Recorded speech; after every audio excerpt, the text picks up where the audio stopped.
को गोदी में रखना पड़ता है, ले जाना लाना पड़ता है। उसको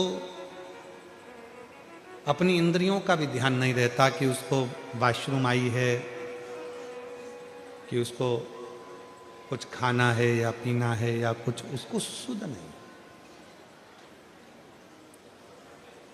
उन बच्चों के लिए भी शिव महापुराण में एक बड़ा सुंदर सा प्रसंग आता है। अगर आपकी कॉलोनी में, आपकी सोसाइटी में, आपके मोहल्ले में, आपके आसपास के क्षेत्र में इस तरह के अगर बच्चे रहते हैं तो उनके माँ बाप को चाहिए कि शिव को, भगवान शंकर को जो बेल होता है, बेल देखा है आप लोगों ने? इधर सूरत गुजरात में क्या बोलते हैं? बेला ही बोलते हैं। तो बेला का जो फल होता है, उस फल के अंदर का जो गुर्दा होता है,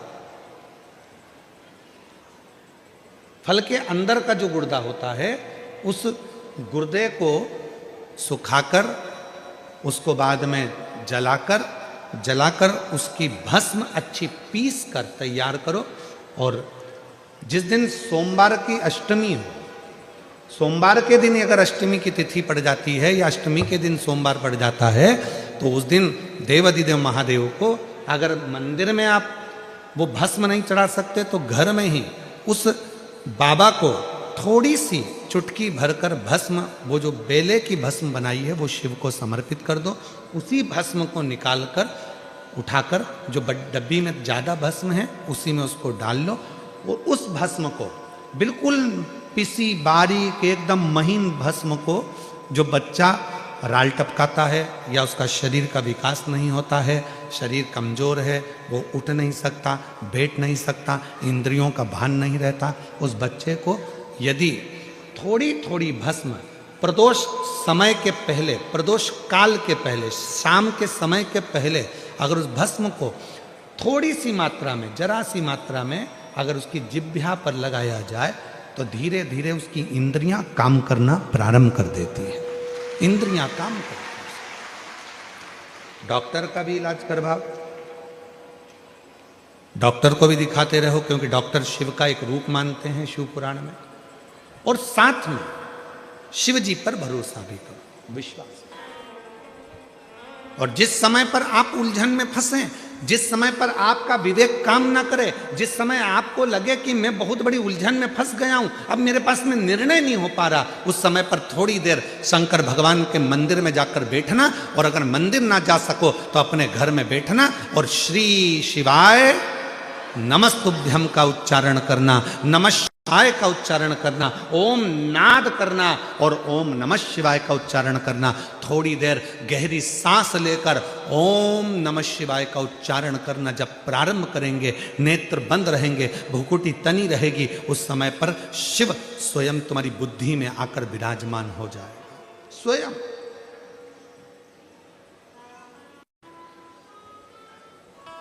लंबी श्वास के साथ में जब ओम का नाद निकलता है, ओम का नाद,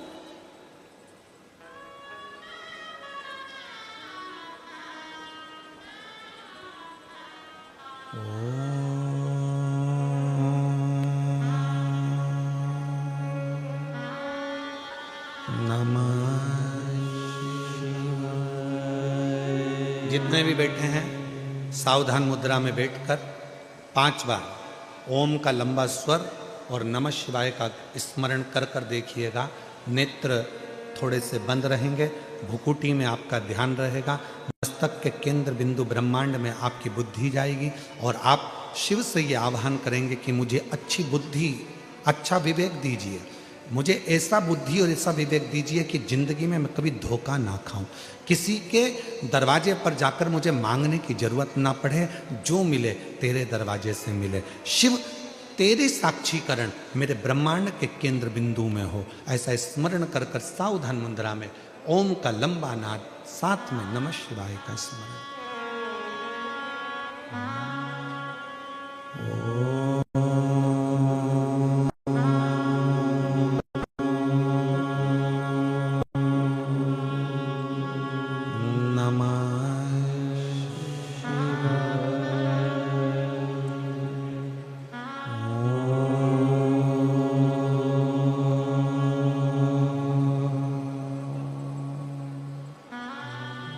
नमः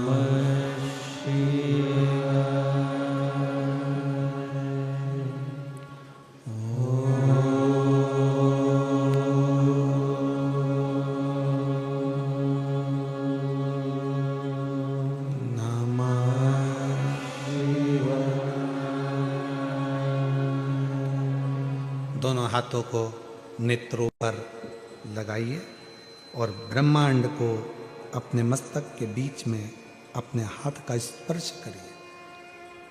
शिव हमारी बुद्धि को केंद्रित करते हैं। आपको कुछ देर के लिए ऐसा लगेगा जैसे कोई बिंदु मेरे सिर के अंदर घुस रहा है, प्रवेश कर रहा है, कोई बिंदु मेरे भीतर आ रहा है।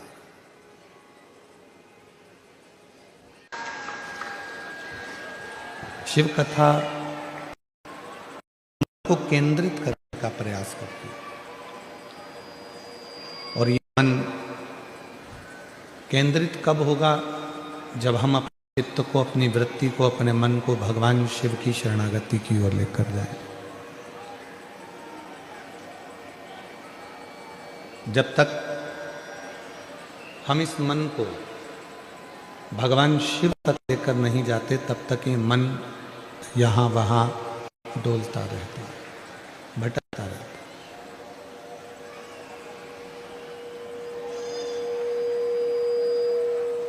भगवान शंकर का जो पंचाक्षर मंत्र है नमः शिवाय,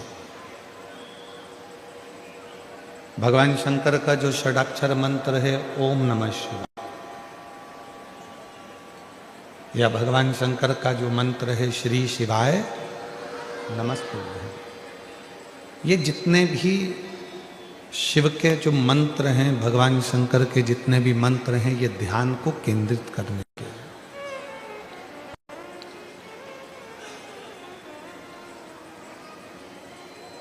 इसलिए शिव महापुराण में 3 उम्र ऐसी बताई है जिन उम्र में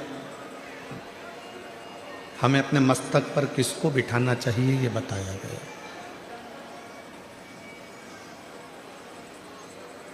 महापुराण में 3 उम्र ऐसी बता दी गई है जिन उम्र में हमको अपने मस्तक पर किसको बिठाना है, किसको अपने मस्तक पर धारण करना है, ये बताया गया। पहले नंबर पर है 15 वर्ष की जब आयु रहती है, तो 15 वर्ष की आयु में अपने पिता को अपने मस्तक पर, अर्थात अपने भेजे में, अपने दिमाग में, अपनी बुद्धि में अपने पिता को बिठा कर रखो।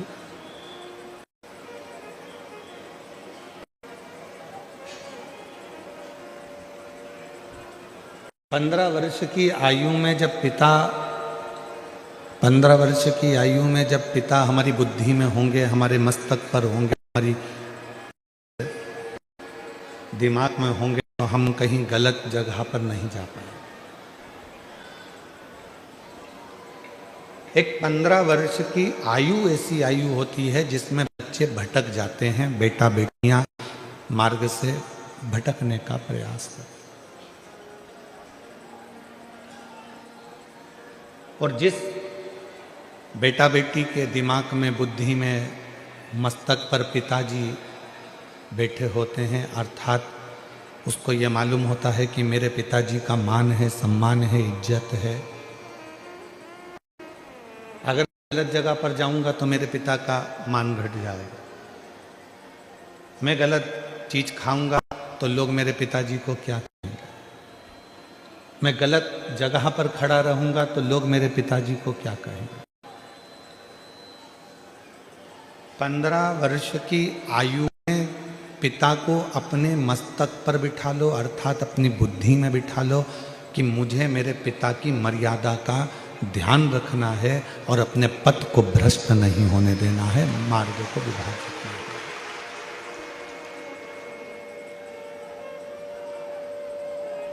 एक तो उम्र बता दी 15 साल की, शिव महापुराण ने दूसरी उम्र बता दी 35 साल की,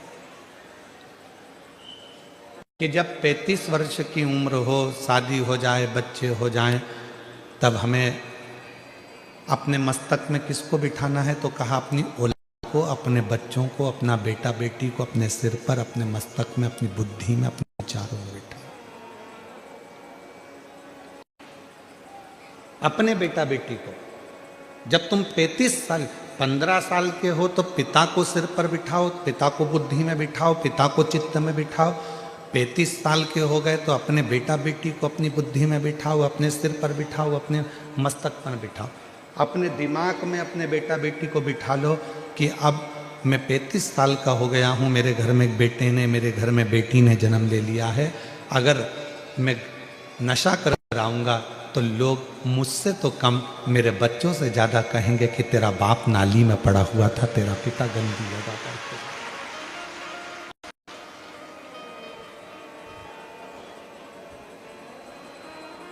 अपने बेटा बेटी को अपनी बुद्धि में बिठाओ कि लोग मुझे कम कहेंगे, मेरे बेटा बेटी को ज़्यादा कहेंगे कि तेरा पिता पागल है, रोड के किनारे पड़ा रहता है, नशा करता है, गलत काम करता है, तेरा बाप ऐसा है, तेरा पिता ऐसा है। तो 15 वर्ष की उम्र में पिता को अपनी बुद्धि में बिठा लो, 35 वर्ष की उम्र में अपने बच्चों को अपनी बुद्धि में बिठा लो, और जब तुम्हारी उम्र फिर 55 वर्ष की हो, 65 वर्ष की हो, 75 वर्ष की हो, तो अपने गुरु को अपनी बुद्धि में बिठा लो कि अगर मैं इस अवस्था में गलत कार्य करूंगा तो मेरे गुरु को कैसे मुख दिखाऊं।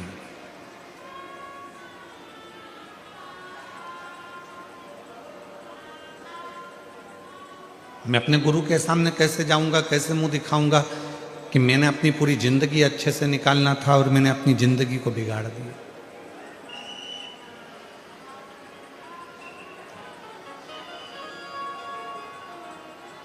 और मत बुरे कर्म कर बंदे वरना पछताएगा, भगवान की आंखों से तू बच नहीं पाएगा, तू बच नहीं पाएगा।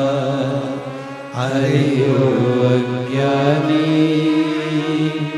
मत करना दानी, अरे ओ अज्ञानी मत करना दानी।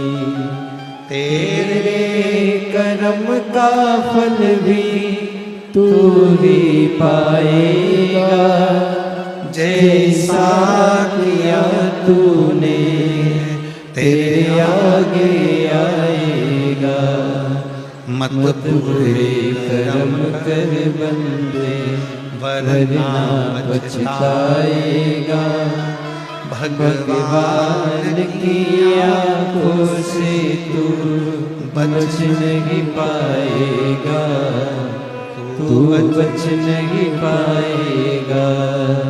अपनी जिंदगी में, अपने जीवन में आप कितना श्रेष्ठ कर्म कर रहे हैं, तो शिव पुराण कह रही है कि 15 वर्ष की आयु में पिता को दिमाग में बिठा कर रखना, 35 वर्ष की आयु में अपने बच्चों को दिमाग में बिठा कर रखना, और 55, 65, 75 की आयु में आप अपने गुरु को अपने दिमाग में बिठा कर रखना, तो कभी गलत मार्ग पर नहीं जाओगे, कभी गलत मार्ग पर नहीं पहुंचोगे।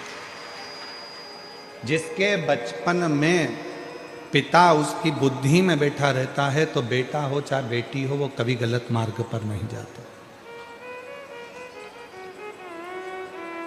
बेटी को भान रहता है मेरे पापा क्या कहेंगे, उनकी पूरी इज्जत है संसार में, मेरे मोहल्ले में, मेरी कॉलोनी में, मेरी सोसाइटी में, मेरे पूरे, उनका कितना मान है, उनका कितना सम्मान है, उनकी कितनी इज्जत है। अगर मैं गलत काम करूंगी या मैं गलत काम करूंगा तो उनका क्या मान रहेगा, उनकी क्या इज्जत रहेगी, उनका क्या भाव रहेगा।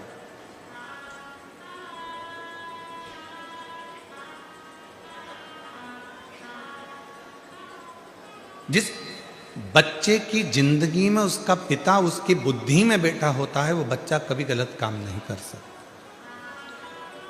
वो कभी गलत काम नहीं कर। और बुद्धि से पिता निकल गया तो वो बच्चा गलत काम कर।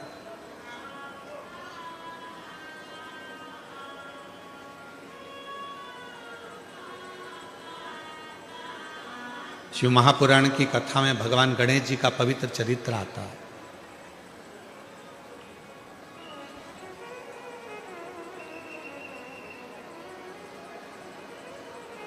और भगवान श्री गणेश जी महाराज का चरित्र कहता है कि भगवान श्री गणेश जी महाराज ने अपने बुद्धि में, अपने विवेक में भगवान श्री शिव जी को बिठा कर रखा।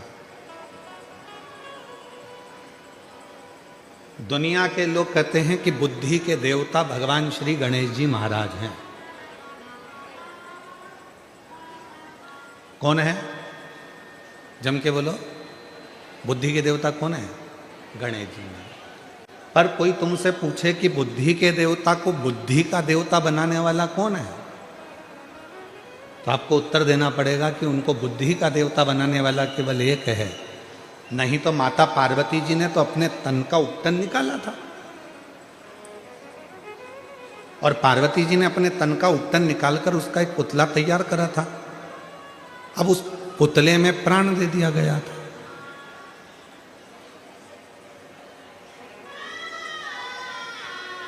जब उस पुतले में प्राण आ गए, हम आपसे पूछें, जितने भी सूरत की मेरी जीजियां बैठी हैं, मेरे जीजा बैठे हैं, मेरे माता पिता बैठे हैं, मेरे बुजुर्ग माँ बाप बैठे हैं, और जितने मेरे बहन भाई बैठे हैं, आपसे बेटी बेटाओं से पूछें कि तन का आप में से कितने लोग हैं जो अपने तन का उपटन निकालते होंगे और उसको संभाल के रखते होंगे?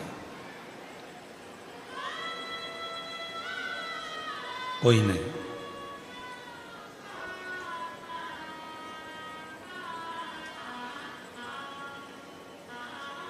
नैन कटर से नैन काट लिए और नैन को फेंक दिया, वो नैन तुमने संभाल के रखे क्या?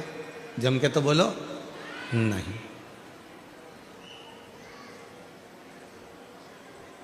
कटिंग करवाई, कटे हुए बाल फेंक दिए, उसको संभाल के रखा क्या? नहीं। तन में से मेल निकाला, उस मेल को निकाल कर फेंक दिया, उस मेल को संभाल कर रखा क्या? नहीं, कोई नहीं रखता।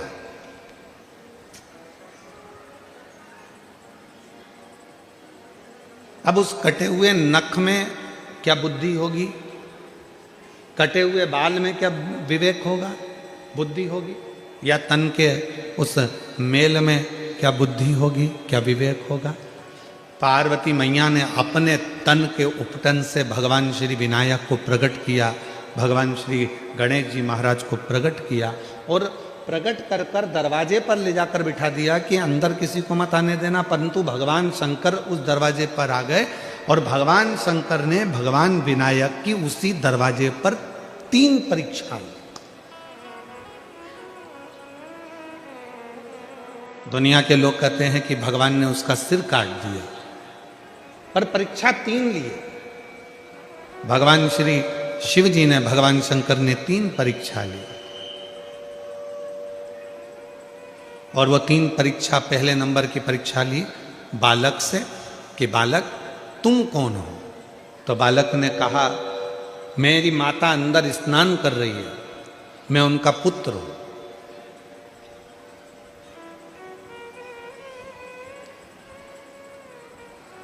बालक,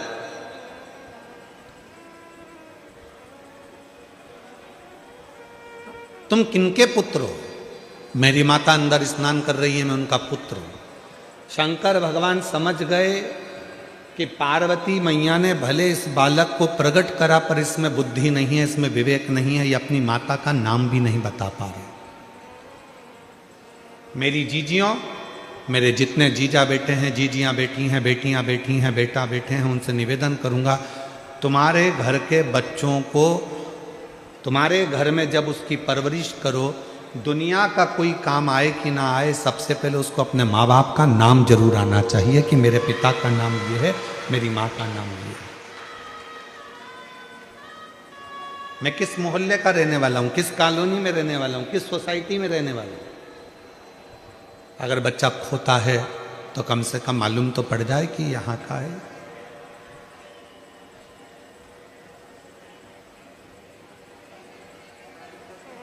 शिव जी समझ गए बुद्धि की कमी है।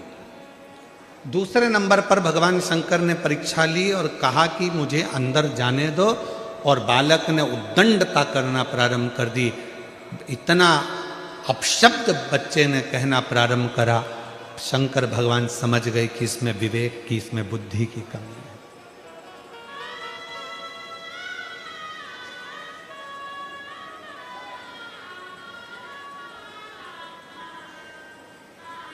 मेहमान आए, और बच्चों ने झुककर प्रणाम किया तो समझ लेना कि वो बच्चा पहचान में आ जाता है कि इसके घर के संस्कार अच्छे हैं, इसके माँ बाप अच्छे हैं, इसके दादा दादी अच्छे हैं। कोई आया तो इन्होंने प्रणाम किया, संस्कार। पर बच्चे जिस समय पर बड़ों को बड़ा ना समझे, आदर ना करे, सम्मान ना करे, तो फिर वो बच्चे की श्रेष्ठता नहीं होती, फिर वो श्रेष्ठता।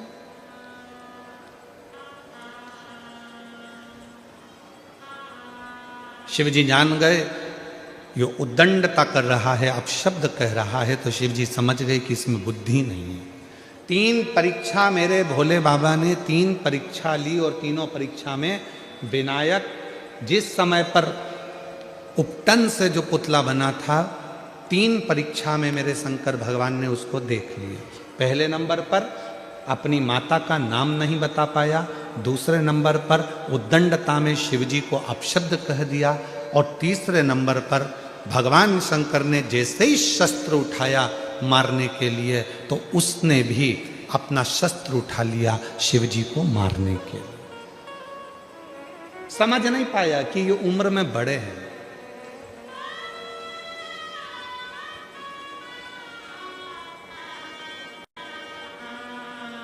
एक बात बताओ, कोई बुजुर्ग व्यक्ति एक छोटे व्यक्ति को थप्पड़ मारेगा?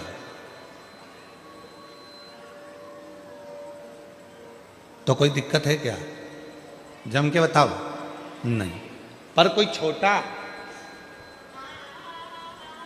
8th क्लास में पढ़ रहा है, 6th क्लास में पढ़ रहा है, 7th क्लास में पढ़ रहा है, 9th क्लास में पढ़ रहा है, 10th क्लास में पढ़ रहा है, और कोई 72 साल का कोई बुजुर्ग व्यक्ति है और उससे झगड़ा हो जाए, और वो 10th क्लास का बच्चा वो 72 वर्ष की आयु वाले व्यक्ति के मुख पर थप्पड़ मारे, तो दुनिया भी कहेगी कि ये घर के संस्कार है। भले वो चिल्ला रहा था, डांट रहा था, अपशब्द कह रहा था, ताने दे रहा था, गाली दे रहा था, आड़ा टेढ़ा कह रहा था, पर तू तो छोटा था ना, तेरी तो बुद्धि में ये बात रहना थी, तुम्हें तो विवेक आना था, तुम तो छोटे थे ना, क्षमा मांग लेते।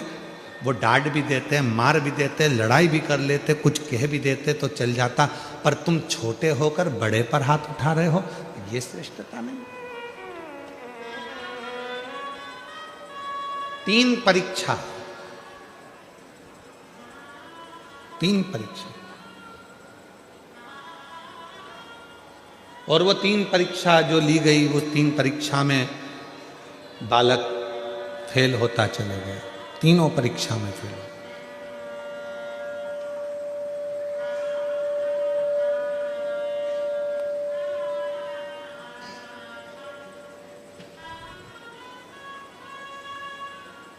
वो 3 परीक्षा में बालक फेल होता चला गया, और जब 3 परीक्षा में बालक फेल हो गया, तब शिव जी को लगा कि इसको बुद्धि देना मेरा काम है, अब इसको बुद्धि प्रदान करना मेरा काम।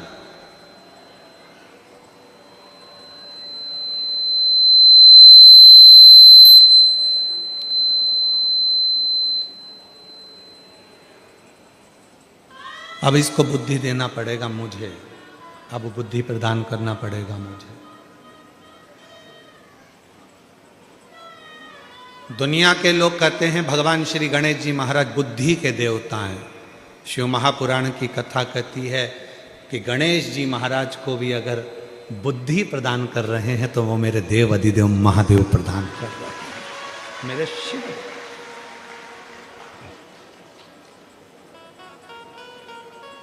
मेरी जीजियों, मेरे जीजाओं, मेरी बेटियों, बेटाओं, मेरी बुजुर्ग माँ बाप, याद रखना, शंकर जी के मंदिर में अगर तुम्हारा बच्चा बाल्य अवस्था से 1 लोटा जल लेकर शंकर जी के मंदिर में जल चढ़ाने जा रहा है, तुम्हारे बच्चे में अगर विवेक भी नहीं है, बुद्धि भी नहीं है, तो एक ना एक दिन जल चढ़ाते चढ़ाते मेरे शंकर भगवान उसको इतना विवेकी, इतना बुद्धि वाला बना देंगे कि वो दुनिया में आगे बढ़ता चलेगा। इतना विवेकी, इतना बुद्धि वाला बना देंगे कि वो आगे बढ़ता चलेगा।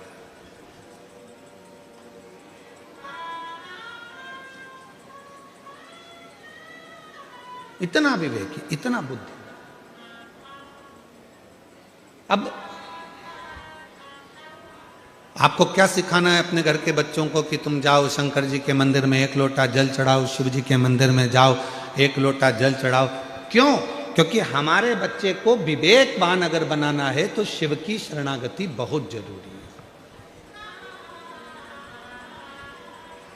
कितना सुंदर कहा। एक बार माता सरस्वती भी अपने स्वरों को भूल गई थी।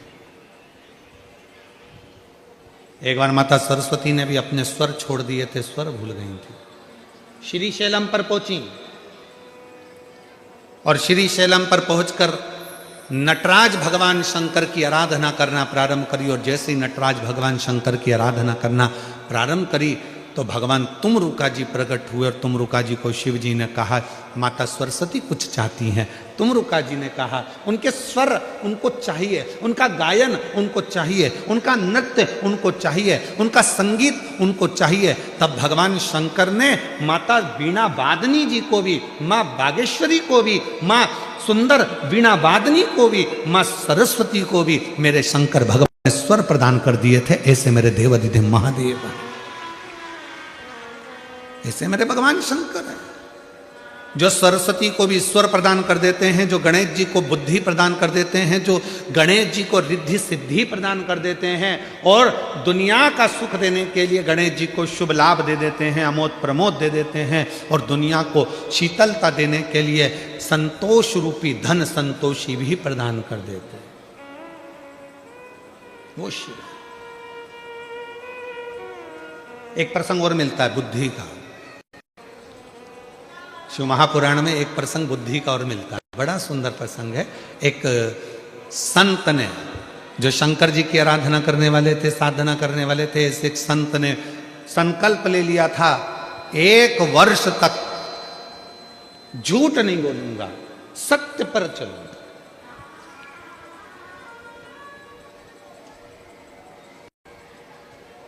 अपनी जिंदगी को सत्य में निकालूंगा, सत्य पर चलूंगा, सत्य से वर्णन करूंगा, सत्य से।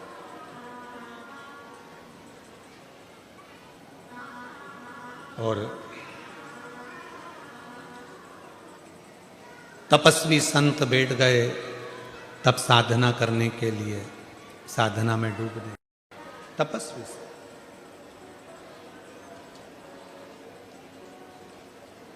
एक लक्ष्य बनाया 1 वर्ष का कि झूठ नहीं बोलूंगा।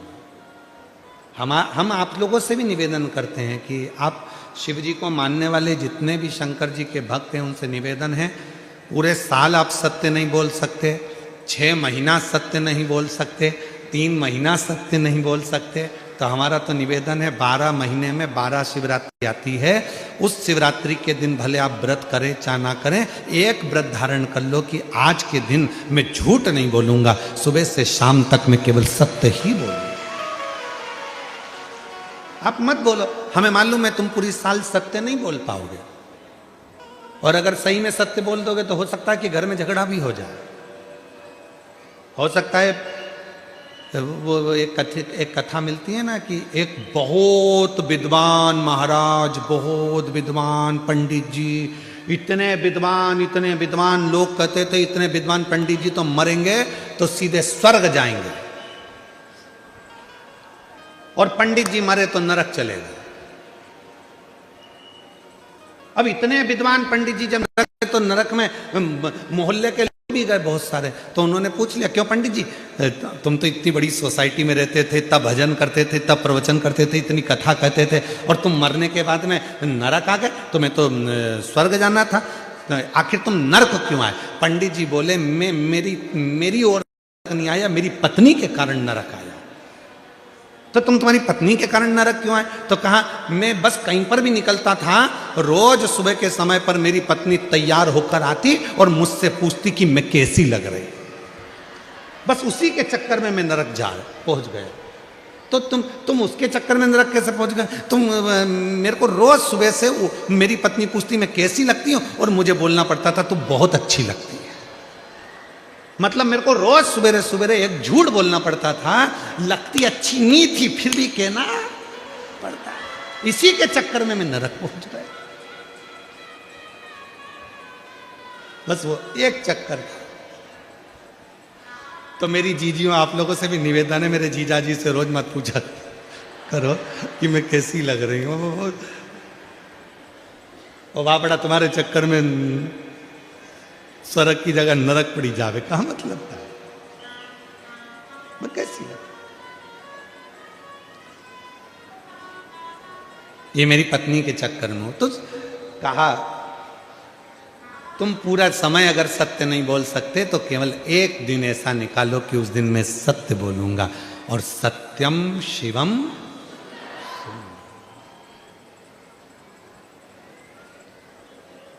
मैं सत्य बोलूंगा, झूठ नहीं बोलूंगा। एक वन में बैठकर तपस्या करने के लिए वो संत बैठ गए। कसाई के हाथ से गाय छूट गई और वो गाय भागी वन में। संत बैठे थे। कसाई दौड़कर पहुंचा, संत से पूछा, क्यों बाबा, यहां से गाय निकली थी, तुमने देखी? अब संत चक्कर में पड़ गए। अगर बोल दूं कि गाय देखी है तो कसाई गाय को पकड़ेगा और काट देगा, तो गौ हत्या माथे चढ़ जाएगी। और अगर झूठ बोलता हूं तो मेरा साल भर का व्रत बेकार हो जाता है।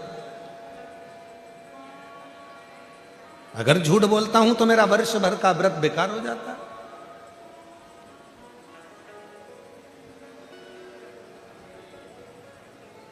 कभी कभी दो उलझन में भगवान लाकर पटक देता है, कभी कभी।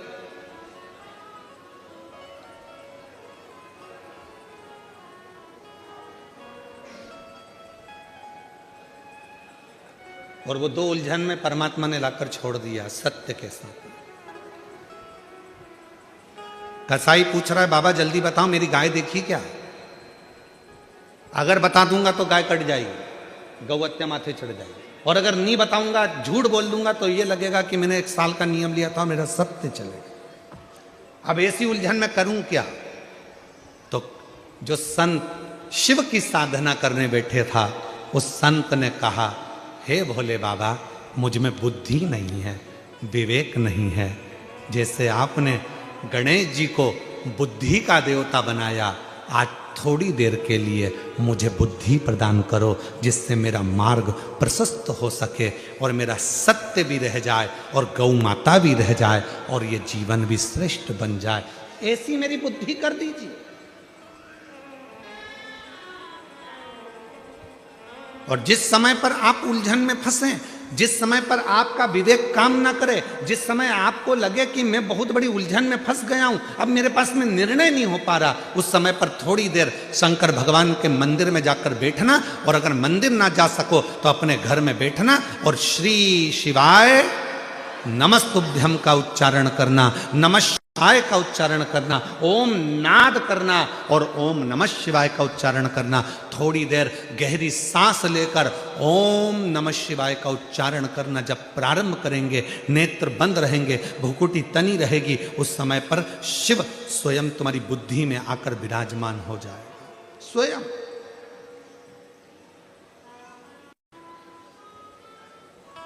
लंबी श्वास के साथ में जब ओम का नाद निकलता है, ओम का नाद,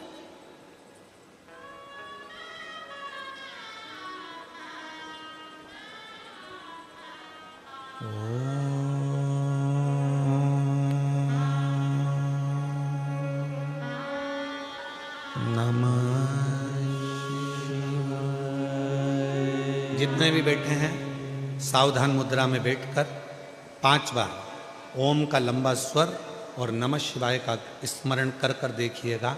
नेत्र थोड़े से बंद रहेंगे, भुकुटी में आपका ध्यान रहेगा, मस्तक के केंद्र बिंदु ब्रह्मांड में आपकी बुद्धि जाएगी और आप शिव से ये आह्वान करेंगे कि मुझे अच्छी बुद्धि, अच्छा विवेक दीजिए, मुझे ऐसा बुद्धि और ऐसा विवेक दीजिए कि जिंदगी में मैं कभी धोखा ना खाऊं, किसी के दरवाजे पर जाकर मुझे मांगने की जरूरत ना पड़े, जो मिले तेरे दरवाजे से मिले। शिव तेरे साक्षीकरण मेरे ब्रह्मांड के केंद्र बिंदु में हो, ऐसा स्मरण कर कर सावधान मुद्रा में ओम का लंबा नाद, साथ में नमः शिवाय का स्मरण।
दोनों हाथों को नेत्रों पर लगाइए और ब्रह्मांड को अपने मस्तक के बीच में अपने हाथ का स्पर्श करिए।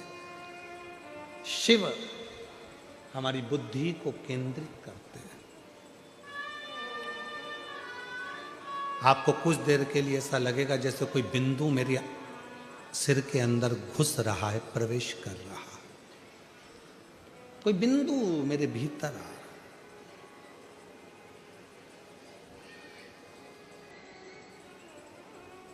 एक वर्ष का नियम लिया है सत्य बोलने का और ये सामने उलझन आकर खड़ी हो गई। इस उलझन को सुलझाऊं कैसे? तो तुम्ही ने दर्द दिया है, तुम्ही दवा देना। तुमने दिया है, ये उलझन भी तुमने लाकर खड़ी है। सत्य बोलूंगा तो गाय कट जाएगी और नहीं बोलूंगा तो मेरा व्रत टूट जाएगा। अब ये निर्णय तुम्हारा है तो उत्तर भी तुम्हें देना पड़ेगा। तब मेरे भगवान शंकर भूकुटी में आकर बैठ गए और जिह्वा से बोलना प्रारंभ कर दिया। जब तुम शिव को बुलाते हो, शिव को पुकारते हो, तो निर्णय तुम्हारा नहीं होता, फिर निर्णय शंकर करना प्रारंभ कर देते हैं अपनी वाणी में। अब शिव ने निर्णय कैसा दिया? कसाई पूछ रहा है, बाबा जल्दी बोलो, मेरी गाय दूर चली जाएगी, जल्दी बोलो, मुझे मेरी गाय पकड़ना है। बाबा सत्य बोलना, बिल्कुल सही बताना, क्या तुमने गाय को देखा है? तो बाबा बोले, नेत्र देखते हैं पर बोलते नहीं है। नेत्र देखते हैं पर बोलते नहीं है, और जिह्वा देखती नहीं है, बोलती है। तो निर्णय मैं कैसे दे सकता हूं? नेत्र ने देखा, वो बोलेगा नहीं, और जिह्वा देखी ही नहीं तो बोले क्या? खा। उस कसाई ने कहा, ये तो बाबा पागल है, न जाने कहां कहां की बात कर रहा है। उसने छोड़ा और गाय ढूंढने चला गया। संत ने हाथ जोड़कर बाबा से कहा, धन्यवाद निर्णय देने के लिए, बहुत सुंदर निर्णय आपने दे दिया। नेत्र देखा है पर बोलता नहीं है।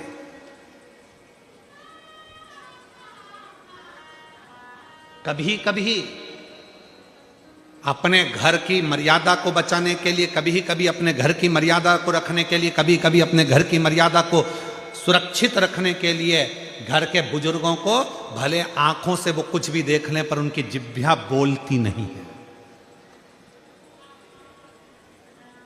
बोलती नहीं है। बहू पूछती है, क्या मम्मी, मैंने सुना है कि ये आपके जो बेटे हैं ये ऐसे हैं, ये गलत काम करते हैं, ये ऐसे। माँ ने भले देखा हो पर कभी कभी माँ उन दृष्टि के उत्तर को भी चुप रहकर मौनता में रख लेती है। परिवार ना टूट जाए, घर ना टूट जाए, परिवार ना छूट जाए, संबंध ना खराब हो जाए, इसलिए कभी कभी नेत्र भले देखे हों पर नेत्र बोलते नहीं है, और जिह्वा देखती नहीं है, बोलती है। ये जिह्वा।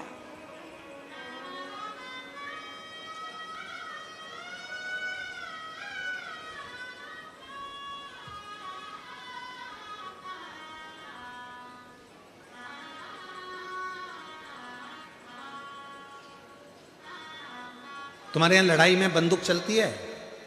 अरे उत्तर तो दो। डंडे चलते हैं, तलवार चलती है। अरे जब बड़े बड़े दंगे होते हैं, लड़ाई होती है, विवाद होते हैं, तो बोल दो तो सही। जूता चलता है, चप्पल चलती है, घूसे चलते हैं।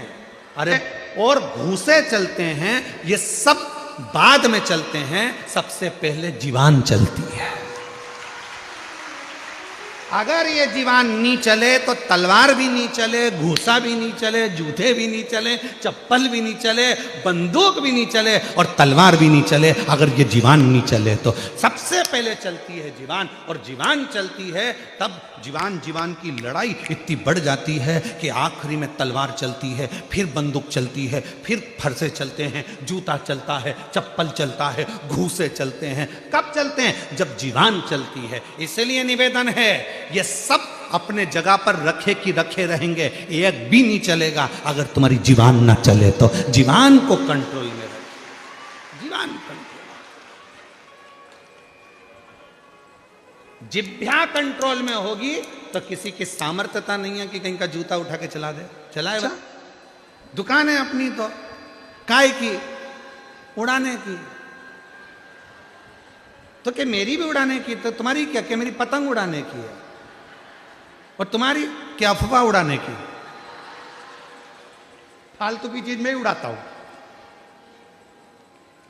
किसकी लड़की भागी, किसके लड़के ने शादी करी, कौन गलत जगह गया, ये सब उड़ाने का काम मेरा ही है। अच्छा ठीक है। उसने कहा नहीं, हमारी तो मकर संक्रांति पे खूब उड़ती है, तो क्या हम तो हर रोज उड़ा देते हैं? तो और दोनों ने मिल मुला के खाया। इतनी पहचान बढ़ गई, इतनी पहचान बढ़ गई कि दोनों सूरत में मिले तो एक साथ बैठ के सिवर वाला महाराज की कथा सुनी, एक साथ। इतनी पहचान।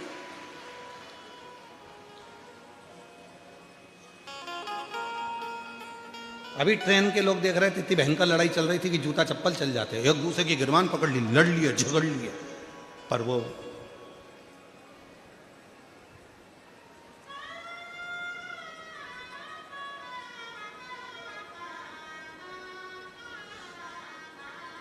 रखा।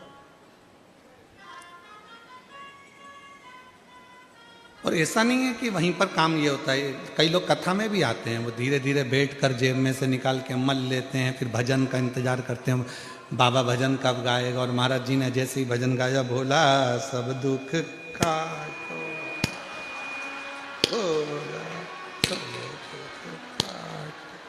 और जैसे ही महाराज जी ने कहा हार हार महा गया।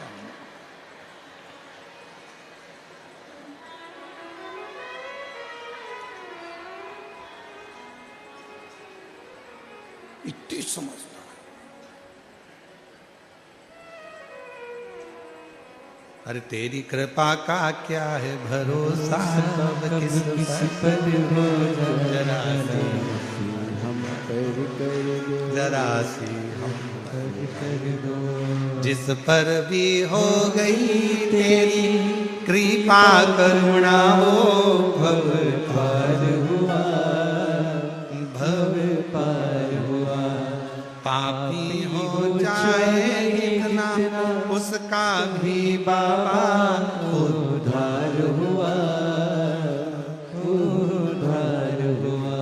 गिद्ध अजामिल गणिका जैसे तेरे मन को भाए, जरा सी हम पर कर दो, जरा सी हम पर कर दो। ये उसकी कृपा है। तो निर्णय कौन देगा? शिव। बुद्धि कौन देगा? शिव। चरण उसने दिए हैं तो पथ कौन देगा? शिव। पेट उसने दिया है तो भोजन कौन देगा? शिव। नेत्र उसने दिया है तो एक बार दर्शन कौन देगा? तो वो शिव देगा, कभी ना कभी देगा। विश्वास प्रबल, विश्वास।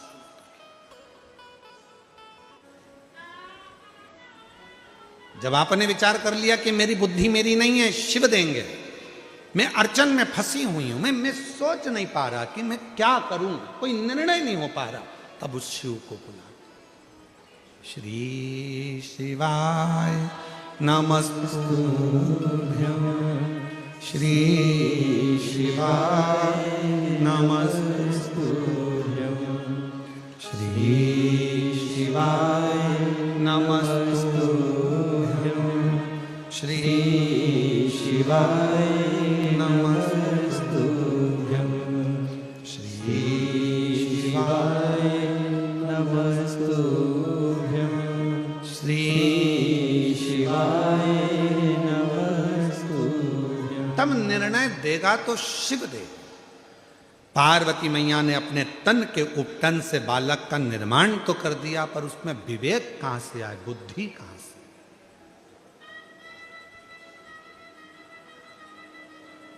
शिव कथा कह रही है,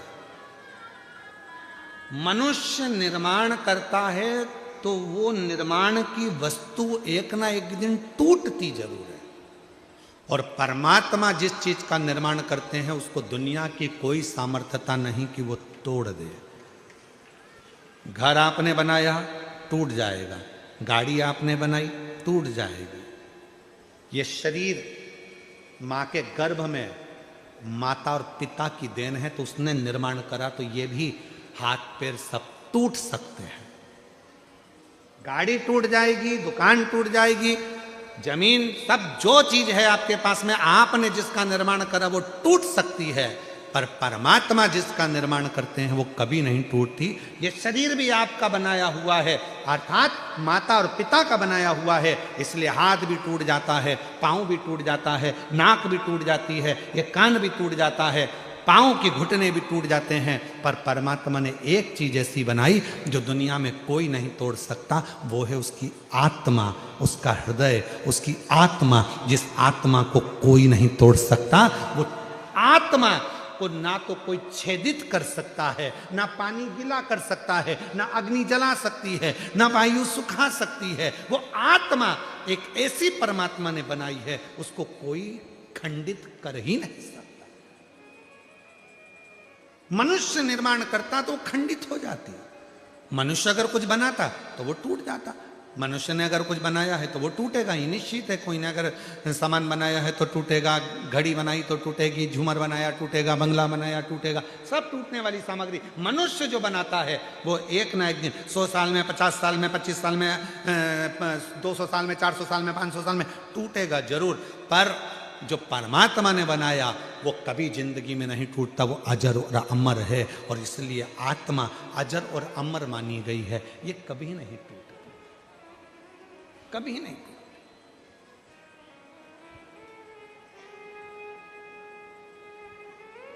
पार्वती जी ने एक बार शिव जी से पूछ लिया था,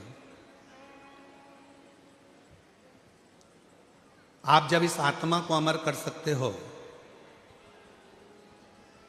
आत्मा को नहीं टूटने देते हो, मेहनत तुम करो, परिश्रम तुम करो। कई लोग कह देते हैं हमारा ये काम नहीं चल रहा, हमारी फैक्ट्री नहीं चल रही, हमारी दुकान नहीं चल रही, ऐसा लग रहा है किसी ने हमारी फैक्ट्री पे टोना कर दिया, ऐसा लग रहा है किसी ने टोटका कर दिया, ऐसा लग रहा है हमारी दुकान को किसी ने बांध दिया, ऐसा लग रहा है कि हमारे ऊपर किसी ने काला जादू कर दिया, किसी ने ऐसा कर दिया। शिव महापुराण की कथा कहती है मेरा भोले बाबा शमशान का निवासी है, और शंकर भगवान को यदि तुम एक लोटा जल चढ़ाकर उसका जल लाकर अपनी दुकान फैक्ट्री घर में छीट रहे हो, तो किसी की सामर्थ्यता नहीं कि तुम्हारे घर पर या तुम्हारी दुकान पर कोई टोना हो जाए, कि टोटका हो जाए, कि कोई तुम्हारे यहां काला जादू करे।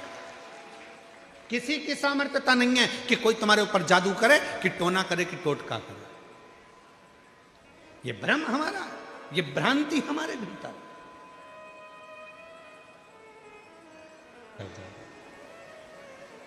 और एक गुरु वाला, शंकर जी को जल चढ़ाने से क्या होगा, शिव जी को जल चढ़ाकर पीने से क्या होगा, शंकर भगवान को बेलपत्र चढ़ाने से क्या होगा, शिव जी का कथा श्रवण करने से क्या होगा, शिव महापुराण के पंडाल की मिट्टी अपने हृदय से लगाने से क्या होगा। जो तर्क में डूबा हुआ वो केवल तर्क में ही डूबा हुआ।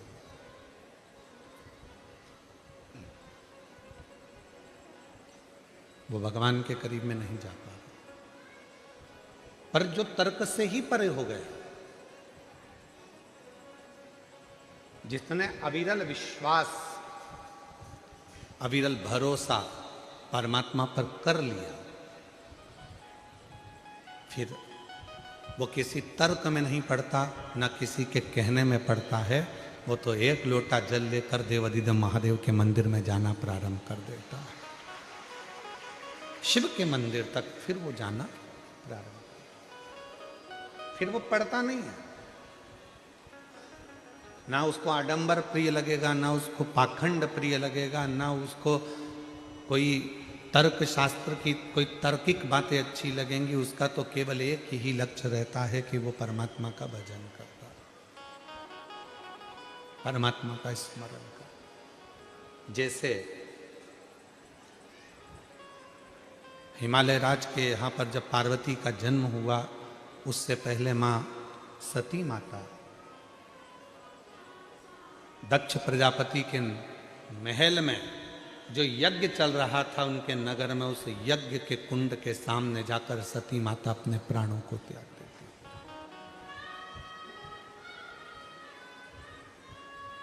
क्योंकि तर्क सहन नहीं हुआ।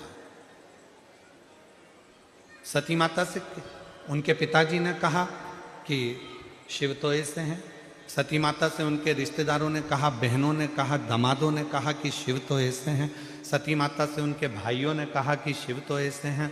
ये तर्क मां सती सुन नहीं पाई।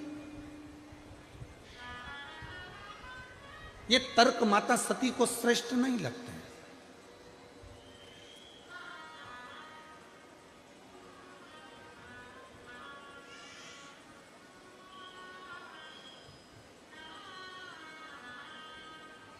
उनको तो केवल एक भक्ति का रस उनके भीतर श्रेष्ठ रखता है। हम सब इस भारत माता की संतान हैं। ये भारत माता, ये राष्ट्र हमारा है और हम इस राष्ट्र की औलाद हैं। अब उसमें कोई चेंज करे कि नहीं साहब मैं नहीं मानता, मैं तर्क शास्त्र वाले कहते हैं कि हम नहीं मानते, कि लोग कह देते हैं कि अपने भारत में तो भगवान को जल चढ़ाते हैं, अपने भारत में तो ऐसा होता है, अपने भारत में वैसा होता है, हमारे अपने भारत में। तो भाई भारत में रहते हो तो विश्वास तो करना ही पड़ेगा। और अगर तुम भारत में रहने के बाद भी हमारे राम, कृष्ण, हनुमान और शिव पर भरोसा नहीं कर सकते तो फिर भारत छोड़ो और दूसरे देश में जाकर रहो। मना नहीं। भारत में रहना है तो राम कहना पड़ेगा, भारत में रहना है तो एक लोटा जल चढ़ाना पड़ेगा, और भारत में रहना है तो हर हरा महादेव कहना पड़ेगा। और अगर तुम्हारा तर्क चल रहा है कि एक लोटे जल से क्या होगा, शिव जी को मनाने से क्या होगा, हनुमान जी की चालीसा पढ़ने से क्या होगा, राम रक्षा स्तोत्र पढ़ने से क्या होगा, राम मंदिर से क्या होगा, हनुमान मंदिर से क्या होगा, शिव मंदिर से क्या होगा, यदि तुम्हारे तर्क चल रहे हैं तो फिर तुम्हें यहाँ रहने का हक भी नहीं है। तुम जब इतनी दूसरे देश की इतनी बड़ाई कर रहे हो तो जाओ ना बोरिया बिस्तर बांध के। कौन मना कर रहा तुमको रहने से? खाते भारत का है, रहते भारत में, सोते भारत में, कमाते भारत में, और बड़ाई करते चाइना ने इतनी तरक्की करी, चलेगा? कौन मना कर रहा?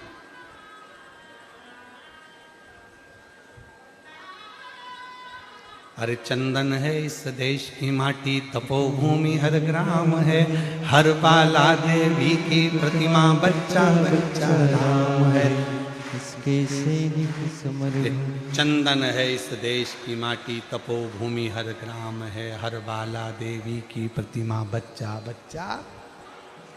और जिसके सैनिक समर भूमि पर गाया करते गीता है, उसी माटी के हल्के नीचे खेली करती सीता है।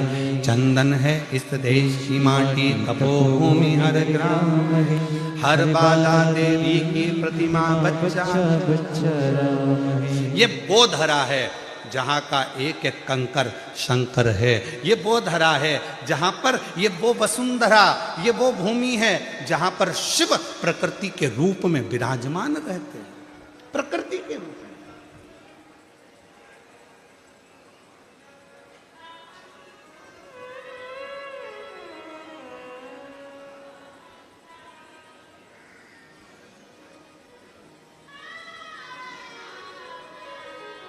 कर भगवान ने सबसे पहले क्या दिया?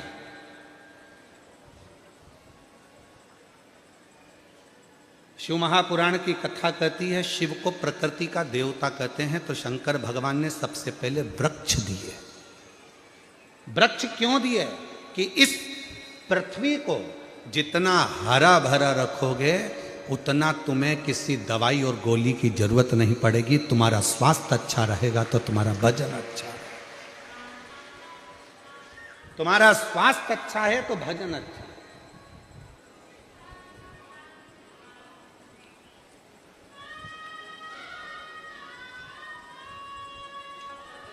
और उठाओ शास्त्र हमारे शंकर भगवान ने क्या दिया। ब्रह्मा जी ने जब विश्वास नहीं करा तो ब्रह्मा जी ने जब गौ माता को लेकर आए, उसने झूठ बोल दिया। केतकी के पुष्प ने झूठ बोल दिया, ब्रह्मा जी ने झूठ बोल दिया, तो भगवान शंकर भगवान ने काल भैरव को प्रकट कर कर ब्रह्मा जी का शीश कट गया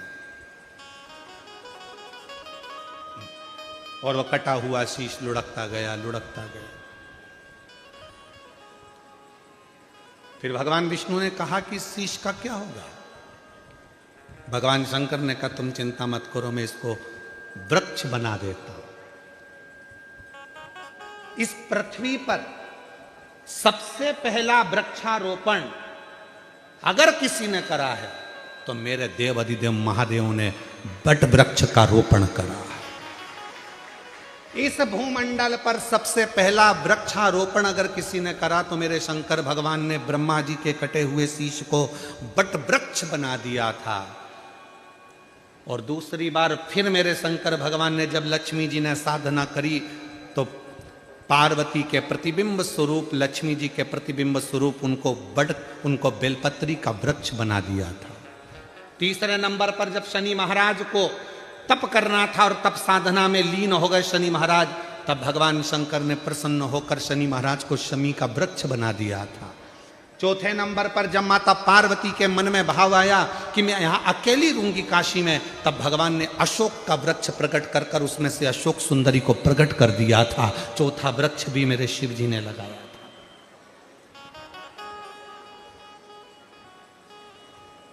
बट वृक्ष शिव जी ने लगाया, आम वृक्ष शिव जी ने लगाया, अशोक वृक्ष शिव जी ने लगाया, शमी वृक्ष शिव जी ने लगाया, बेलपत्र वृक्ष शिव जी ने लगाया।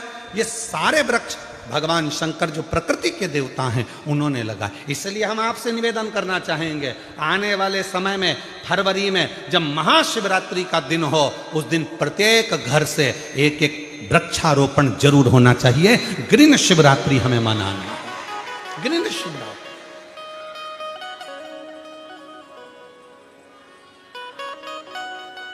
किसी ने कहा क्यों गुरुजी हम पेड़ लगाएंगे तो मालूम पड़े हमारे पास में अगर बेलपत्री का पौधा नहीं हो तो हम क्या दूसरा लगा सकते हैं? बिल्कुल आप लगा सकते हो।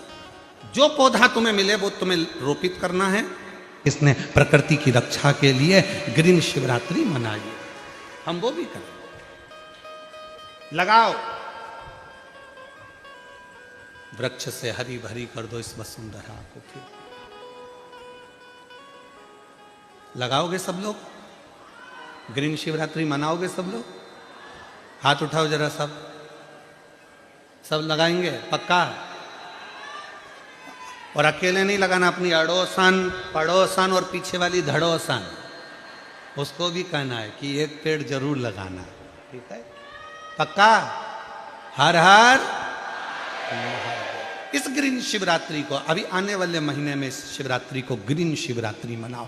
पूरी वसुंधरा को हरी भरी कर दीजिए, हर जगह आनंद ही आनंद हो, प्रकृति पूरी खुश हो, सुगंधित हो, आनंदित हो। ये भाव रखिए। कितना कृपा करता है, कितनी।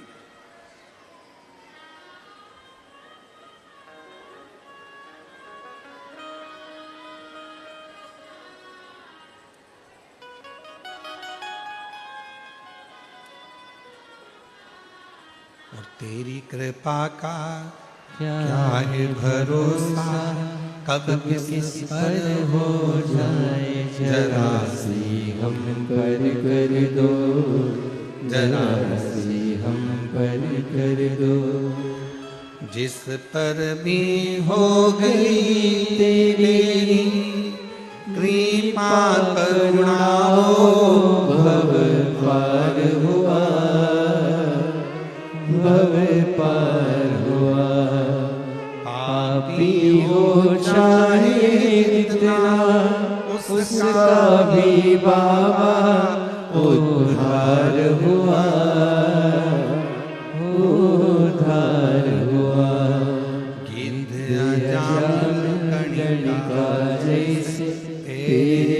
मन को भाए जरा सी हम पर कर दो, जरा सी हम पर कर दो। तेरी कृपा का क्या है भरोसा, कब किस पर हो जाए, जरा सी हम पर कर दो, जरा सी हम पर कर दो। तो यहां कहा शिव पुराण ने, हमें शिव की भक्ति में तर्क में नहीं फंसना, हमें तर्क में नहीं फंसना।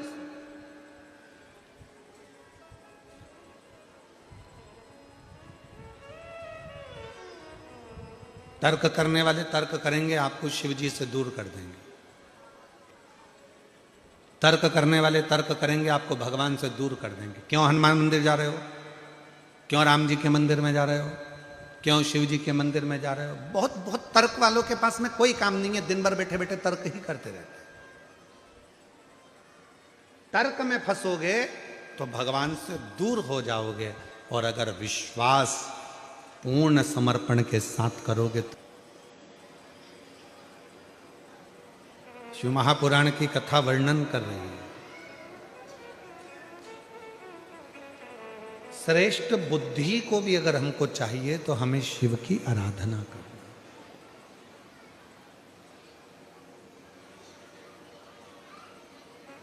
श्रेष्ठ बुद्धि,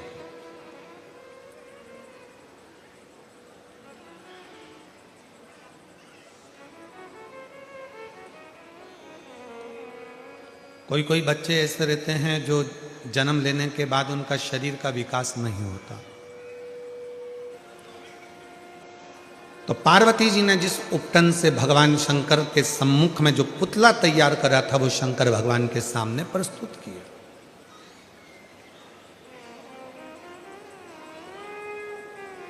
और जब वो पुतला देखा गया तो शिव जी ने उसकी परीक्षा ली।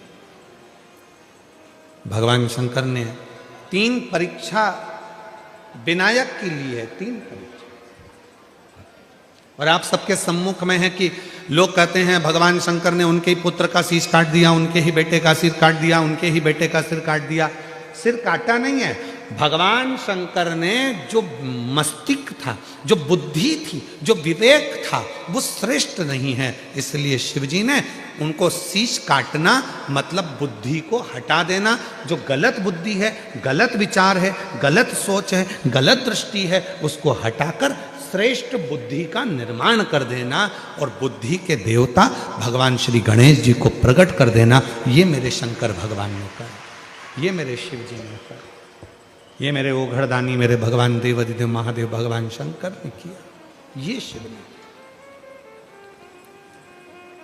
अच्छा, हनुमान चालीसा में एक लाइन आती है, आप लोग पढ़ते होंगे, अष्ट सिद्धि, बोलते जाओ, अष्ट सिद्धि नवनिधि के असबर दीन जानकी, राम रसायन तुमरे पासा, सदा रहो रघुपति के। एक लाइन आई है, अष्ट सिद्धि नवनिधि के दाता। मतलब हनुमान जी महाराज को ये लाइन क्यों लिखी तुलसी मामा ने? लिखने का केवल एक कारण था, क्योंकि शंकर भगवान के अंश अवतार श्री हनुमान जी महाराज हैं और शंकर भगवान अष्ट सिद्धि नवनिधि सर्वबुद्धि के देने वाले हैं। जो अपने बेटे को भी बुद्धि दे देते हैं, वो संसार के हर जीव को कहीं ना कहीं बुद्धि प्रदान कर सकते हैं। अष्ट सिद्धि नवनिधि के दाता, असबर दीन जानकी माता, राम रसायन तुमरे पासा, सदा रहो रघुपति के। तुमरे भजन राम को पावे, जन्म जन्म के दुख बिसरावे। अष्ट सिद्धि नवनिधि के दाता श्री शिव जी, भगवान शंकर। और वही भगवान शंकर, वही मेरे ओघड़दानी, वही मेरे शिव जी। पार्वती मैया ने देखा कि मेरे बेटे का सिर कट गया, जिसको मैंने तैयार करा था वो बेटे का सिर कट चुका है और ये बेटा है ही नहीं।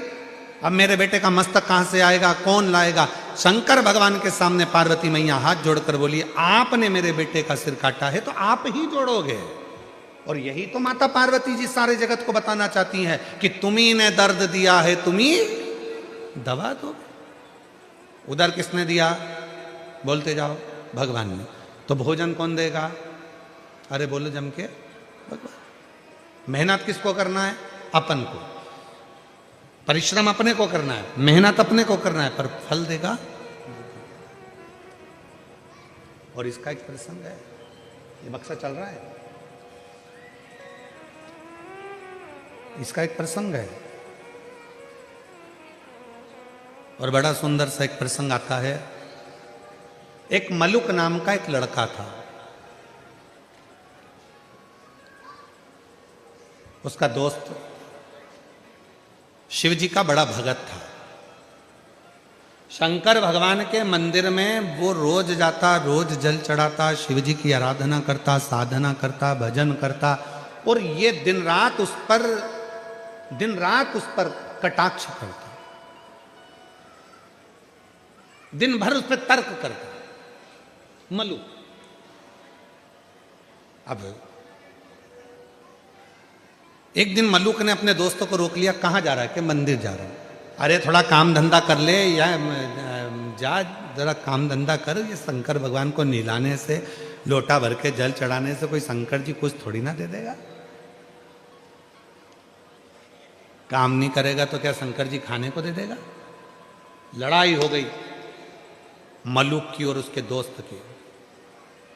नहीं करूंगा काम तो भी मेरा भोलेनाथ खाने को देगा। मलुक ने कहा अगर तेरा भोलेनाथ काम नहीं करूं और खाने को दे तो मैं भी चल करने को तैयार हूं।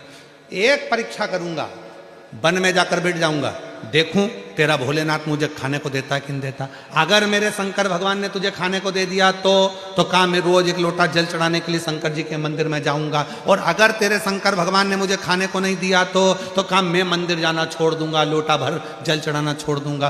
दोनों में झगड़ा हो गया, दोनों में लड़ाई हो गई। अब दोनों में झगड़ा हो गया और जो मलुक था वो लड़ झगड़ के जंगल में चले गया। जंगल में जाकर उसने विचार करा, जंगल में रहूंगा और कोई मुझे भोजन देकर चले गया तो एक काम करता हूं, ये पीपल के पेड़ पे चढ़ के बैठ जाता हूं, कोई आएगा भी नहीं, भोजन देगा भी नहीं, और भोजन नहीं मिलेगा तो मेरा दोस्त मंदिर जाना छोड़ देगा और मेरा झंझट मिट जाएगा, फिर मेरे साथ घूमेगा, एंजॉय करेगा। ठीक है, पेड़ पे चढ़ गया। इसका दोस्त गया शंकर जी के मंदिर में जल चढ़ाकर बोला, भोले बाबा वो मलुक गया है, उसमें अक्ल नहीं है, परीक्षा लेने गया है आपकी कि भोलेनाथ खाने को देगा क्या? बाबा उसका पेट भर देना बेचारे का, भूखा रहेगा। जल चढ़ाया, और जैसे ही जल चढ़ाया शंकर भगवान को और दोस्त घर पर आया, आने के बाद तुरंत आज शिव जी ने जो लीला करी वो देखिए। शंकर भगवान ने ऐसी लीला कर दी कि एक गाय चराने वाला कपड़े में 4 रोटी बांधकर उसमें थोड़ा सा अचार और कांदा रखकर लाया और विचार करने लगा, मुझे गाय यहीं पर चराना है, मेरी रोटी कहीं दूसरा ना खा जाए, इसलिए इसको पीपल के पेड़ पे टांग देता। रोटी टांग दी पीपल के पेड़ पे। मलुक ने विचार करा, इसका शंकर भगवान तो गजब का है रे, रोटी ऊपर दे दी पीपल के पेड़ पर वो तो कह रहा था कि भगवान खिला कर जाता है, नहीं खाऊंगा, रोटी टंगी है, खा नहीं रहा। अब थोड़ा बहुत तो हाथ पैर खुद भी हिलाओ जी, खाने को ही तैयार नहीं। इसका दोस्त शाम के समय भगवान के मंदिर में जाकर, बाबा भोलेनाथ मेरा दोस्त भूखा होगा, उसको खाना खिला देना। शंकर भगवान ने डमरू का नाद करा, 4-6 डाकू घोड़े पे बैठकर धड़ धड़ धड़ धड़ आ गए पीपल के पेड़ के नीचे। जैसे ही थोड़ी देर उन डाकुओं ने आराम करा, उसमें से एक थोड़ा सा विश्राम करा। उसने कहा, सरदार बहुत भूख लग रही है, कहीं से माँ जगत जननी जगदम्बा खाना दे दे तो पेट भरा जाए। इतने में दूसरा बोला, अरे देखो पेड़ के ऊपर रोटी टंगी है, जल्दी उतारो खाते हैं। और जो पेड़ पे से रोटी उठाई और सबने मिलाकर खाने ही वाले थे। इतने में दूसरा बोला, एक भी रोटी मत खाना, ऊपर पुलिस वाला बैठा है, जरूर रोटियों में नींद की गोली मिलाई होगी और पकड़ा जाएंगे। तो जूते खाएंगे। इसलिए ले जाकर ये बंद कर देगा, कारागार में डाल देगा, एक रोटी मत खाना। और सबने कहा करें क्या? सरदार ने कहा इसको नीचे उतारो। ये अपने को मूर्ख समझ रहा, नीचे उतारो, इसको नीचे उतारा, पेड़ से बांध दो, पेड़ से बांध दिया। सरदार क्या करें? सरदार बोला ये अपने को मूर्ख समझता है, नींद की गोली मिली, रोटी हमको खिला रहा है, एक काम करो इसकी रोटी इसी को खिलाओ। अब उसकी रोटी, अब वो समझा भगवान आएंगे खिलाने, उसको क्या मालूम था डाकू बन के आ गए। ले रोटी खाओ, के नहीं खाऊंगा। सरदार रोटी नहीं खा रहा, सरदार ने कहा मार मार के खिलाओ। दो ने इधर से दिया, दो ने उधर से दिया, मुंह में रोटी ठूस है, फिर मारे, फिर रोटी, फिर मारे, फिर रोटी, लाल नीला पीला कर कर रोटी खिलाकर और पूरे रस्सी खोल दिए और डाकू चले गए। ये शाम को पिटा पिटाया, दुचा दुचाया, कबाड़ खाने के कबाड़े जैसा। रास्ते में से लंगड़ाता जा रहा था, इसका दोस्त मंदिर से आ रहा था। उसने पूछा क्यों भोलेनाथ जी मिले थे? इतने में मलुक बोला तेरा भोलानाथ नहीं खाओ तो मारता भी था, नहीं खाओ तो मारता। तब मलुक ने, वो मलुक नहीं रहे, तब वो मलुक दास बन गए और उन्होंने पद लिखा, अजगर करे ना चाकरी, पंछी करे ना काज, दास मलु का कह गए सबके दाता राम। कोई कुछ ना करे तो भी वो पेट भर कर जाता है, वो मेरा देव अधिदेव महादेव, वो शिव है, वो मेरा राम, वो मेरा कृष्ण, वो मेरा शंकर, वो मेरा दत्त, वो मेरी माँ आद्य शक्ति जगत जननी दुर्गा भवानी है, वो मेरा हरि विठल पांडुरंगा है। जो लिए शिव के लिए, शंकर के लिए, ओघड़दानी के लिए, त्रिकालदर्शी के लिए, कैलाशी अविनाशी के लिए, आप उस शंकर के लिए, आप उस शिव के लिए। इसलिए आप जब उठते हो आरती होने के बाद में, जब कर्पूर गौरम होता है, कर्पूर गौरम होने के बाद में जब आप उठते हो कर्पूर गौरम होने के बाद में, तो भूमि को जब आप नमन करके अपने मन की बात करते हो, तो आप कथा सुनने के लिए नहीं, आप शंकर से अपने दिल की बात कहने के लिए आए हो। आरती होते से ही मेरा भोले बाबा आपके मन की बात को, आपके हृदय की बात को, मेरा शंभु, मेरा शंकर, मेरा त्रिकालदर्शी, मेरा कैलाशी अविनाशी, उसको स्वीकार करता है और फिर आपको सुख प्रदान करता है। आप उससे कहने के लिए, आप उसको नमन करने के लिए, आप उससे कहने के लिए।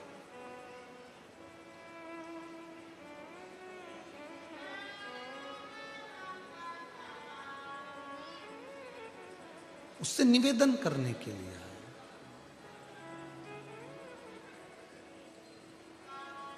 जहां वो छुपा होता है वो निकल कर एक समय सामने आ ही जाता है।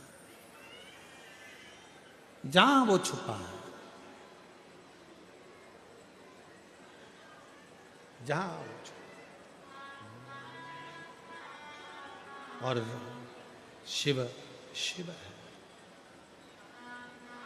वो एक स्मरण आता है ना, छुपा कहाँ,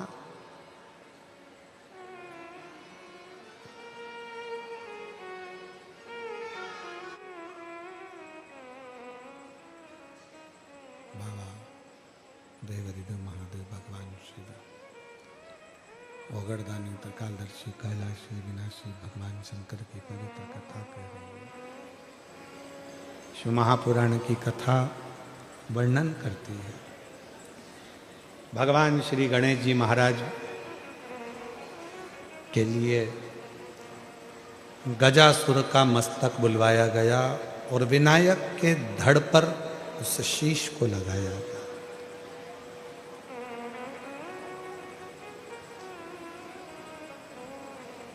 सब देवता आ गए, इंद्र, गरुण, वरुण, भगवान ब्रह्मा, भगवान विष्णु, सब देवा।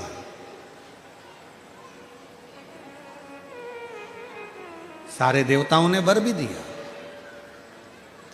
आशीर्वाद भी दिया भगवान श्री विनायक को कि हम तुम्हें ये अस्त्र देते हैं, हम तुम्हें ये शस्त्र देते हैं, हम तुमको ये वर देते हैं, हम तुमको वो वर देते हैं।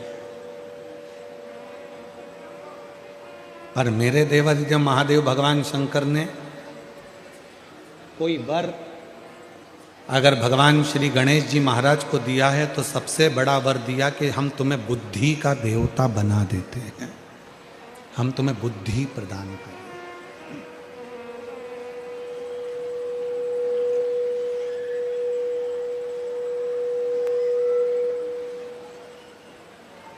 और दुनिया की सारी सिद्धियां व्यक्ति को तब प्राप्त होती है जब उसके पास में बुद्धि होती है।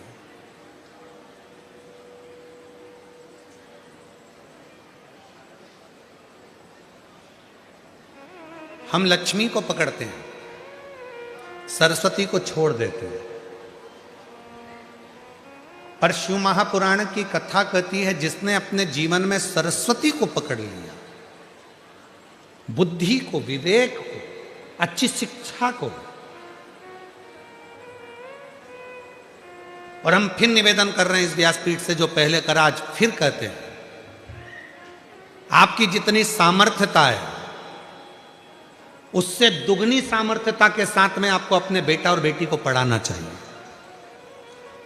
अपने बच्चों का शिक्षा अध्ययन, आप भले सरकारी स्कूल में पढ़े हो, आप भले कैसे भी स्कूल में पढ़े हो, आप चाहे भले गांव में रहकर पढ़े हो, भले आप अपना जीवन कैसे भी निकाला हो, पर इस व्यासपीठ के माध्यम से एक निवेदन करेंगे कि आज का आने वाला समय इतना विचित्र है। उस समय में आपका बच्चा यदि पढ़ने में होशियार नहीं होगा, आपकी बेटी पढ़ने में होशियार नहीं होगी, तो आने वाले समय में उसको प्रथमता प्राप्त नहीं हो सकती। इसलिए निवेदन है, जितनी आपकी सामर्थ्यता है उस सामर्थ्यता के हिसाब से आप अपने बच्चे को दुगनी सामर्थ्यता के हिसाब से पढ़ाने का प्रयास करो, जिससे अच्छी विद्या आपके बच्चों में होगी तो आने वाले समय में उसको लक्ष्मी के पीछे नहीं भागना पड़ेगा, लक्ष्मी उसके पास आकर स्वयं खड़ी हो। अच्छी शिक्षा और एक अच्छी शिक्षा व्यक्ति के जीवन में उच्चतम पद प्रदान करता है। शिव के नजदीक में अगर कोई आ गया, क्या जरूरत थी माता पार्वती को भगवान विनायक को दरवाजे पर बिठाने की? जब उन्होंने उपटन से अपना पुत्र तैयार कर दिया था और माता चाहती तो अपना एक त्रिशूल उठाकर सामने रख देती। शिव जी समझ जाते कि पार्वती अंदर है और मुझे नहीं जाना है, पार्वती स्नान कर रही। क्या जरूरत पड़ी माता पार्वती को कि भगवान विनायक को दरवाजे पर खड़ा करा? क्योंकि पार्वती जी जानती थी कि मेरा ये पुत्र जो मैंने उपटन से तैयार करा है, मेरा ये पुत्र जो मैंने उपटन निकाल कर तैयार करा है, ये पुत्र में हो सकता है कि इसमें विवेक ना हो सकता है इसमें बुद्धि ना हो, पर यदि अगर मेरा पुत्र एक बार भी शंकर भगवान के सामने आकर यदि खड़ा भी हो जाएगा तो शिव इतने करुणा सागर हैं कि उसमें बुद्धि नहीं भी होगी तो भी मेरा ओघड़दानी उसको बुद्धि प्रदान कर देगा, बुद्धि दे दे।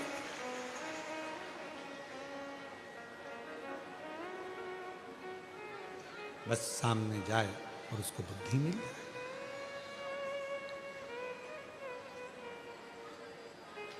मेरी माताओं, तुम्हारा बेटा भले कॉलेज पढ़ रहा हो, अच्छी एजुकेशन कर रहा हो, मेडिकल की पढ़ाई कर रहा हो, चाहे दुनिया की कोई पढ़ाई कर रहा हो, तुम्हारी बेटी चाहे अच्छे जॉब कर रही हो, अच्छी पढ़ाई कर रही हो, भले विदेश में रह रही हो चाहे अपने देश में रह रही हो, उसको एक बात जरूर कहना, हो सकता है कि मेरा शरीर में जिंदा हूं जब तक तो तेरे साथ में हूं,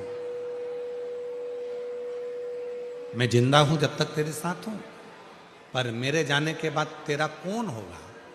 तो अपने बच्चों को अपने जाने से पहले शंकर भगवान से ऐसा संबंध जोड़ जाना कि वो संबंध तुम चले भी जाओ तो शंकर और पार्वती माँ बाप बनकर हमारे बच्चों की परवरिश करते रहे, हमारे बच्चों को संभालते। एक संबंध माता पिता जैसा संबंध अपने बच्चों का शिव से जोड़कर जाए। बच्चे कहें कहां जा रहे हो बेटा?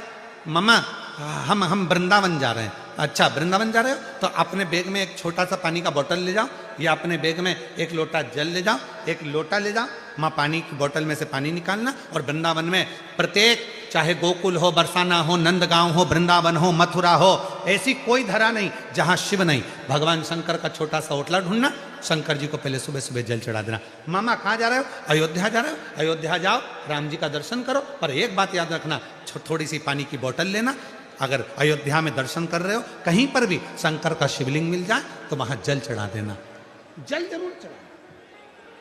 कहाँ जा रहे हो? द्वारका जा रहे हो। द्वारका जा रहे हो तो एक काम करना, द्वारका के मंदिर में दर्शन करो, और द्वारका के आसपास में कहीं शंकर का मंदिर मिले तो एक लोटा जल, पानी की बोतल होगी, चढ़ा देना। शिव जी को जल जरूर चढ़ाना। बेटे को, बेटी को, शिव को जल चढ़ाने की प्रेरणा दे दो। क्यों? अगर बेटा बेटी शंकर के प्रति एक बार लगाव उत्पन्न कर लेंगे तो हो सकता है शरीर रहे ना रहे, पर मेरा भोले बाबा उनको जिंदगी में कभी धोखा नहीं देने देगा। शिव उनको संभाल ले, शंकर उनको प्राप्त करना बहुत कठिन है, बहुत कठिन।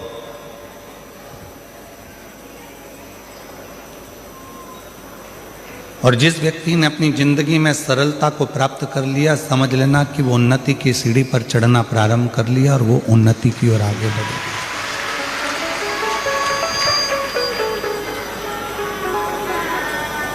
देवताओं को केवल देव कहते हैं, पर मेरे ओगढ़दानी को तो देवों के भी देव महादेव कहते हैं। ये केवल महादेव संबोधन कोई छोटा मोटा संबोधन नहीं है कि जिसमें हमने भगवान को महादेव कह दिया। महादेव संबोधन वो संबोधन है कि सारे देवताओं के भी हृदय में जो निवास करते हैं। कोई भगवान विष्णु से जाकर पूछे कि आप किसकी आराधना करते हो, तो भगवान नारायण कहेंगे मैं शिव की आराधना करता हूं।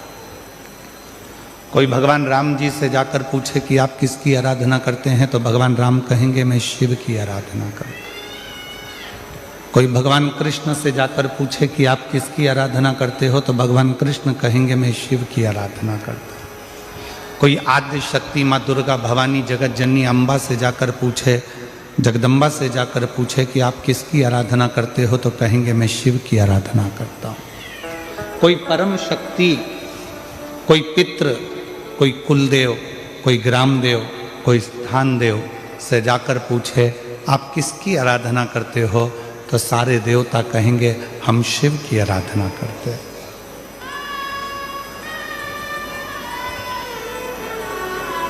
क्यों? क्योंकि शिव क्षमा की मूर्ति है, उनमें भोलापन है, सहजता है, नम्रता है, और वो नम्रता उनको बड़ा बनाती है। आप बहुत बड़े बन गए, पर आपके भीतर अगर वो नम्रता नहीं आ पाई तो आपके जीवन में आप कुछ नहीं कर पाए।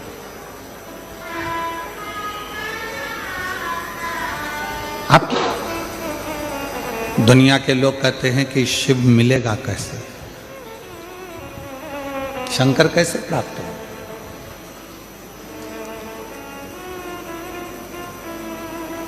शिव को प्राप्त करना कोई कठिन विषय नहीं है। एक लोटा जल लेकर जब आप अपने घर से भगवान शंकर के मंदिर की ओर जाएंगे, हृदय में शिव शिव श्री शिवाय नमस्तुभ्यम उच्चारण करते करते करते करते जब शंकर के भगवान के नजदीक में जाएंगे, तो शिव कुछ ना कुछ आपको दिया होगा, इसलिए शंकर भगवान आपको अपनी ओर खींच लेंगे, अपनी ओर। हर कोई सा पाना और हर कोई सा नट हर जगह पे फिट नहीं होता। नट जानते हो? अरे बोलो तो जम के। पाना जानते हो? गाड़ी में वो नट को कसने वाला। हर कोई सा पाना और हर कोई सा नट हर जगह पर फिट नहीं होता है। जो नट जिस स्क्रू के लिए बना हुआ है वो उसी में फिट होता है।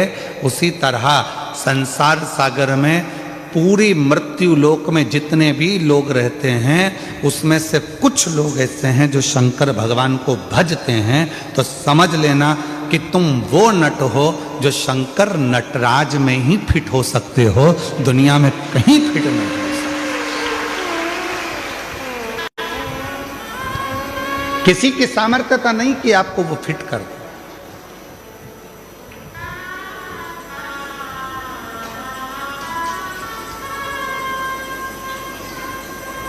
किसी के सामने रहते हो तो विश्वास तो करना ही पड़ेगा।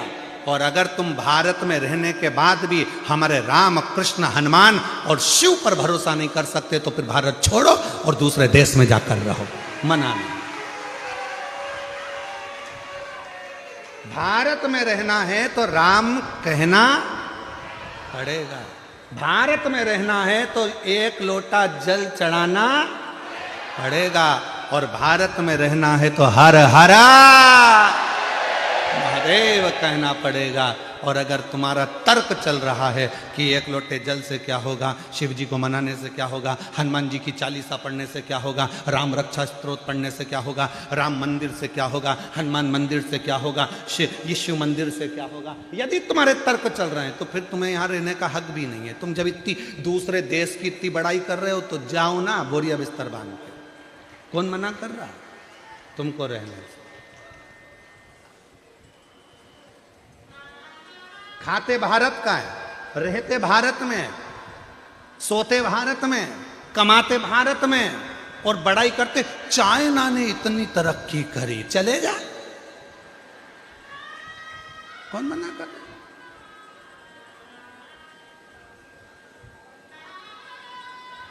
अरे चंदन है इस देश की माटी, तपोभूमि हर ग्राम है, हर बाला देवी की प्रतिमा, बच्चा बच्चा राम है।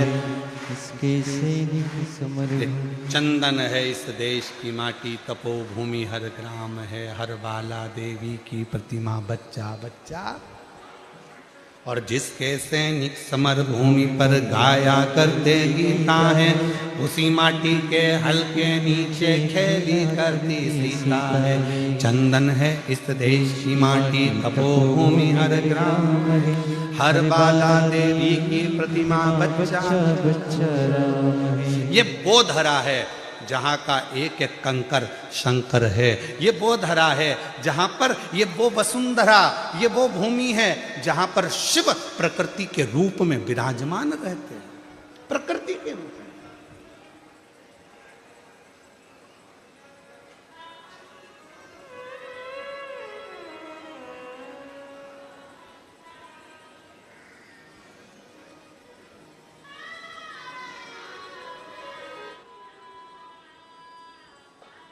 पूर्ण भरोसे के साथ जब आप परमात्मा से कुछ कहोगे वो सुन,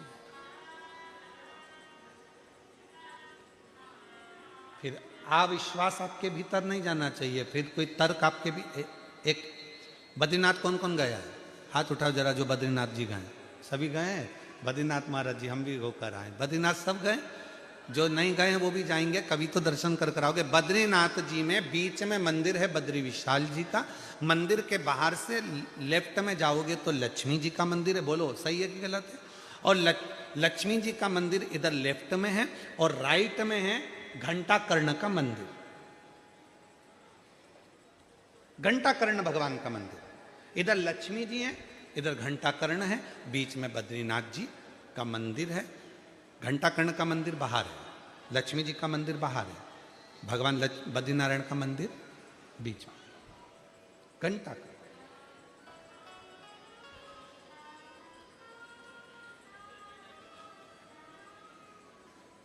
पूरी दुनिया में एक असुर, वो घंटा कर्ण, जो बद्रीनाथ की पवित्र धरा पर बद्रीनाथ जी के मध्य में, बद्रीनाथ जी के साथ में उसकी भी पूजन हो रही है, उसकी भी आराधना हो रही है, उसकी भी साधना हो रही है। क्यों? कौन है वो घंटा कर्ण? असुर के घर में जन्म लेने वाला एक असुर जिसका नाम था केवल कर्ण।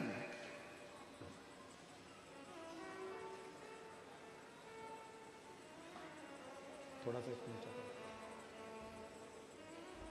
केवल कर्ण।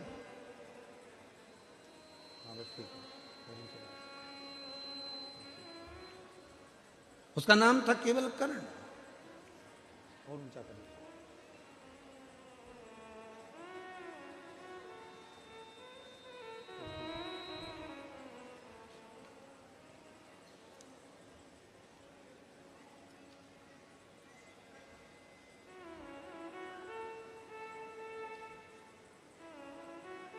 और वो कर्ण एक ऐसा असुर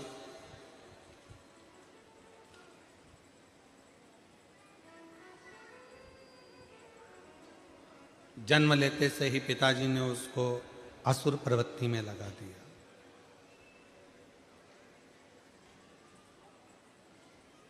पर इस असुर की मां जो थी वो बड़ी शिव की भक्त थी। पिताजी भले असुर प्रवृत्ति के थे पर मां बड़ी भगवान की भगत थी। और देखो भगवान जोड़ी बड़ी सोच समझ कर बनाता है, बहुत विचार कर कर मेरे शिव जी जोड़ी बनाते हैं।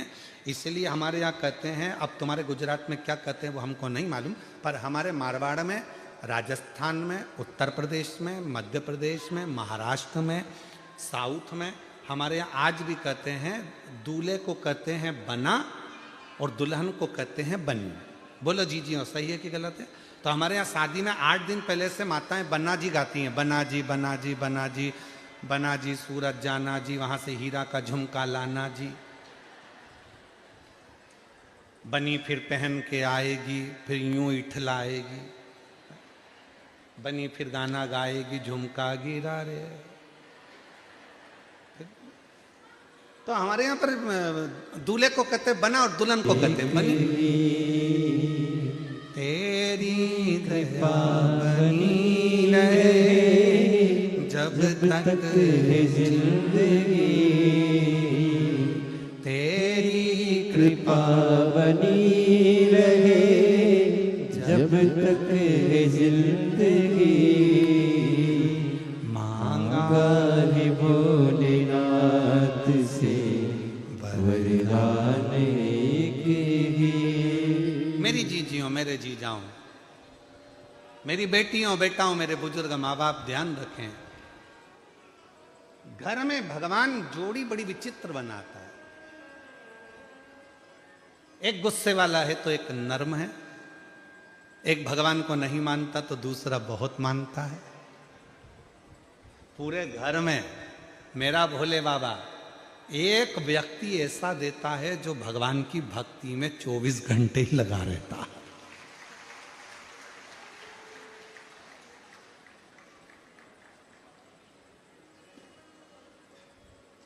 भगवान की विरल भक्ति में लगा रहता है,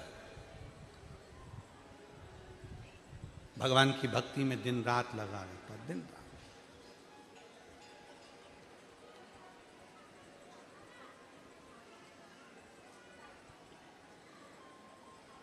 कल मिश्रा जी कह रहे थे, मिश्रा जी कल की आपकी बात हमारे स्मरण में है।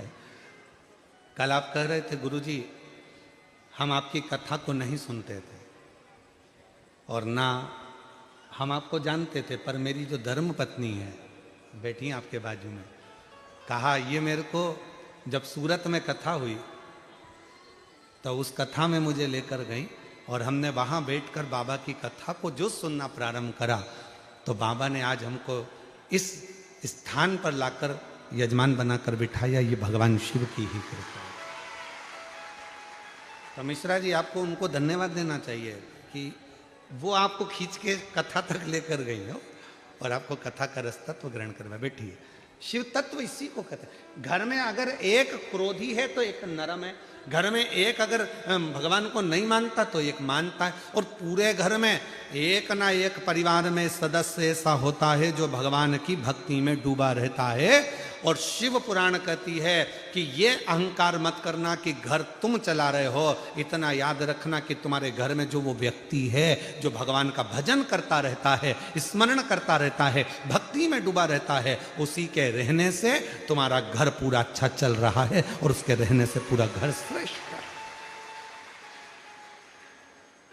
घर सृष्टि। एक चावल का दाना देखा जाता है पक गया कि नहीं पका, तो उससे मालूम पड़ जाता पूरी हंडी पकी हुई है। उसी तरह भगवान एक भक्त देख लेता है, इसके घर में एक भक्त है रे, बहुत अच्छा है, भगवान का भजन करता है, कथा में लगा रहता है, सत्संग करता रहता है। भले लोग उसको गाली देते हैं, अपशब्द कहते हैं, जो भगवान की भक्ति में ज्यादा डूबा रहता है ना, लोग उसको गिनते ही नहीं है घर में, ओ पगला है, पागल है।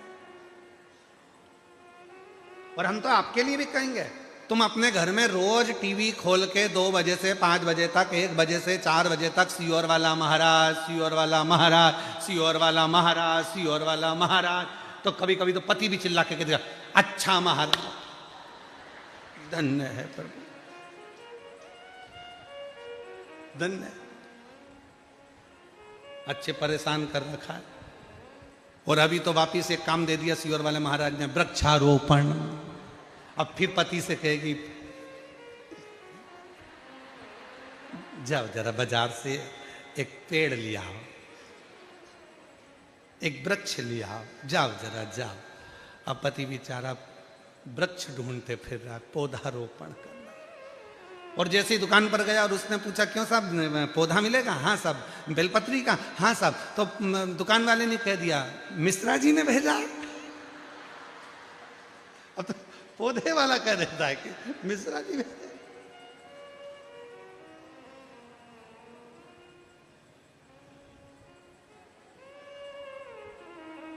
ये उसकी कृपा।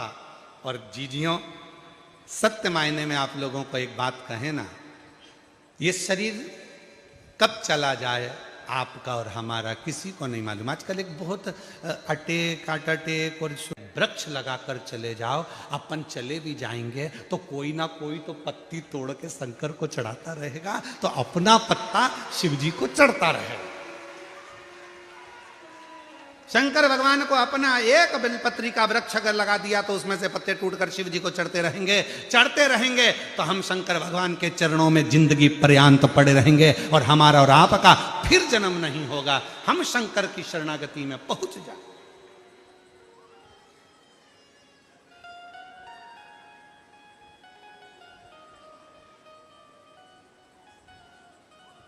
वो हमारे हम जिस मार्ग में है, पुष्टि मार्ग में, हमारे वल्लभ कुल में एक बड़ा सुंदर पद गाया जाता है, भरोसो दृढ़इन चरणन केरो, भरोसो दृढ़इन चरणन को, भरोसो दृढ़इन चरणन को, भरोसो दृढ़इन चरणन को।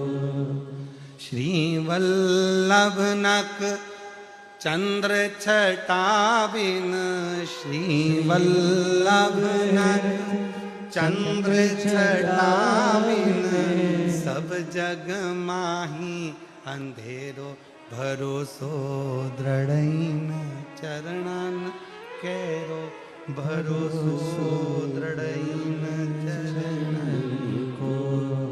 मतलब भगवान के चरणों में जब प्रीति बढ़े तो सुख अपने आप बढ़ता है, अपने आप।